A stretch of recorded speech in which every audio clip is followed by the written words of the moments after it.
شیخ یہ کہ میں تکفیر کے مسئلے کو سمجھتا ہوں، اس مستانی کہ میں تکفیر نہیں کر رہا، لیکن ایک اس معنی میں کہ زندگی اس شخص کو کہتے ہیں کہ جو کفر کو اسلام باور کرواتا ہے۔ تو شیخ میں مرزا جہلمی کو امام الزنادی کا کہا کرتا ہوں، کبھی کوئی گفتگو ہوتی ہے، تو شیخ کیا ایسا کہنا درست ہوگا؟ بھائی زندیق نا بہت سارے اہل علم نے ایسے لوگوں کو بھی کہا ہے جو صحابہ رضی اللہ عنہم کے خلاف جو ہے جو روافض کا عقیدہ رکھتے ہیں۔ تو اگر اس معنی میں کوئی کسی کو زندیق کا مطلب تھوڑی کہ آپ تکفیر ہی کر رہے ہیں اس کو۔ جی شیخ، اگر یہی کسی مسئلہ نے کلیئر اس کرنا۔ معنی میں زندیق کہہ دیا تو مجھے نہیں لگتا کہ اس کو ہم تکفیر کے زمرے میں لیں گے، نہیں۔ اس کا یہ مطلب نہیں کہ اس کی تکفیر کی جا رہی ہے،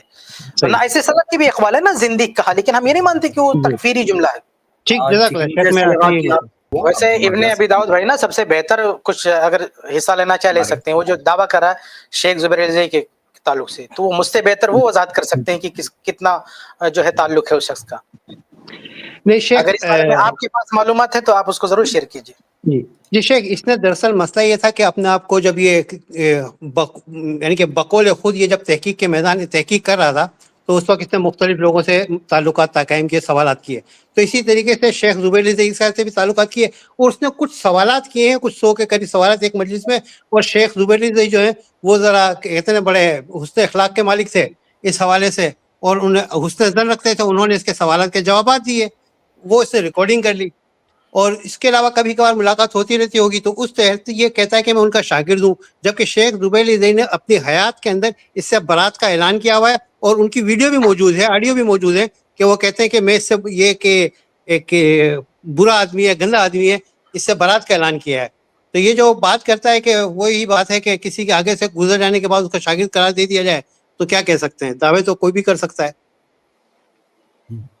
جزاک اللہ خیر، یہ بھی اچھا۔ سلف جو ہے نا وہ ایک بات بہت پیاری کہا کرتے تھے، وہ کہتے تھے کہ بدعتی جو ہے نا وہ بچھو کی طرح ہوتا ہے۔ بچھو جو ہے وہ عام حالت میں اپنا ڈنک چھپا کر کے رکھتا ہے، اور جب تھوڑا سا مامون ہوتا ہے، اس کو موقع ملتا ہے، تب جا کر کے اپنا ڈنک نکالتا ہے اور ڈستا ہے۔ تو بدعتی بھی اول ظہور میں ایسا نہیں ہوتا کہ شروعات ہی اپنی ساری بدعتوں کا اظہار کر دے اور سارا باطن اپنا سامنے کھل کر کے رکھ دے۔ سارا آپ ابھی دیکھیں نا کہ کیسے آہستہ آہستہ اس کا باطن کھل رہا ہے۔ آج میں نے مرزا علی انجینئر کی ایک ویڈیو دیکھا، اس میں کوئی اس سے پوچھ رہا ہے کہ علم لگا سکتے ہیں کہ نہیں گھر میں، تو بولتا ہے لگا لو، لیکن یا حسین کے ساتھ یا محمد بھی لکھو۔ اور اس کی پرانی ویڈیو دیکھیں تو یہ بولتا ہے علم لگانا بدعت ہے۔ تو آپ دیکھیں گے کہ ہر بدعتی جو ہے نا وہ آہستہ آہستہ اپنے پر کھولتا ہے، آہستہ آہستہ اپنا زہر نکالتا ہے،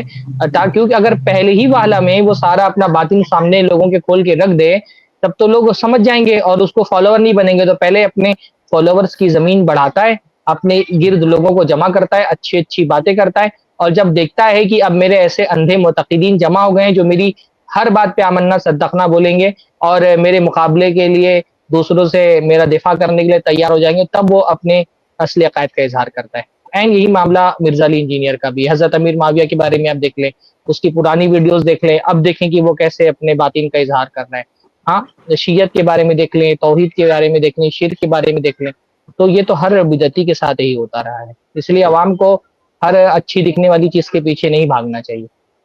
اچھا، شاید اس نے وہ بھی کہا ہے کہ یوم عاشورہ 10 محرم کو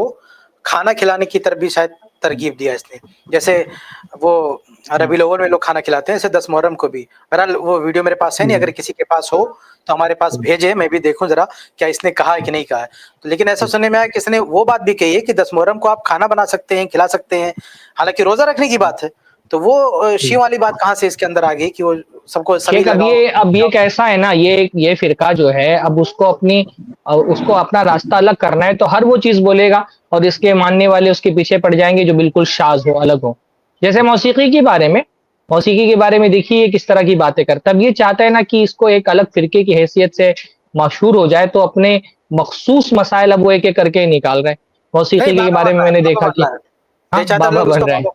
استاد اور شاگرد کہنا کسی کو، تو اس کی بھی ایک بنیاد ہونی چاہیے کہ وہ استاد ہے، وہ شاگرد ہے، اس کے لیے باقاعدہ اس کے سامنے یعنی کوئی چیز پڑھے، کوئی فن پڑھے، اور جس طرح تعلیم دی جاتی ہے جن اصول و ضوابط کے ساتھ، ان طریقوں پر وہ اس سے کوئی علم حاصل کر رہا ہو، تب جا کر کے وہ شاگرد ہوا اور استاد ہوا۔ اب اگر آپ بازار جا رہے ہیں اور راستے میں جو ہے کسی نے سوال پوچھ لیا،